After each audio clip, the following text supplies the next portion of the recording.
तो आज आपको हम लिंग के बारे में बताने जा रहे हैं हिंदी व्याकरण के अंतर्गत। ठीक है, पहले हम इसकी परिभाषा आप लोगों को बता देते हैं, उसके बाद बताते हैं कि लिंग कितने प्रकार का होता है। ठीक है, तो लिंग का अर्थ होता है चिन्ह। लिंग का अर्थ क्या है? चिन्ह।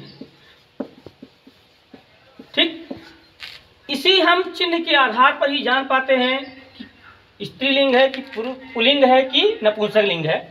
आपको यहाँ पर एक जानकारी और हम आपको दे देते हैं कि हिंदी में दो ही लिंग होते हैं, एक होता है पुल्लिंग और दूसरा होता है स्त्रीलिंग। ठीक, एक क्या होता है पुल्लिंग और दूसरा क्या होता है स्त्रीलिंग। लेकिन संस्कृत में एक लिंग और होता है, उसे हम कहते हैं नपुंसक लिंग। नपुंसक लिंग ये हमारे हिंदी में नहीं है, ठीक, लेकिन संस्कृत में है। तो पुल्लिंग, स्त्रीलिंग और नपुंसक लिंग ये होता है, लेकिन नपुंसक लिंग केवल संस्कृत में चलता है, हिंदी में आपके नहीं चलता है। हिंदी में केवल आपके पुल्लिंग चलता है और स्त्रीलिंग चलता है। इसलिए जो भी कंपटीशन में पूछे जाते हैं, चाहे बीएड का हो, चाहे टेट का हो, चाहे इस चीज़ का हो, उसमें दो ही आपके पूछे जाएंगे, पुल्लिंग और स्त्रीलिंग। इसीलिए आप इस पर ज़्यादा फोकस करिएगा। हमने पहले ही बता दिया कि लिंग का अर्थ होता है चिन्ह।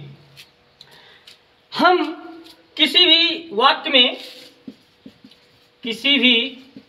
वाक्य में क्रिया के आधार पर, किसके आधार पर? क्रिया और संज्ञा भी लिख लीजिए। क्रिया और संज्ञा के आधार पर लिंग का निर्धारण करते हैं। लिंग का निर्धारण करते हैं।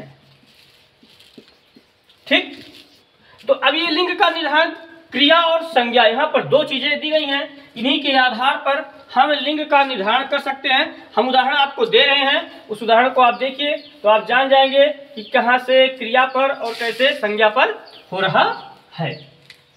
जैसे लड़का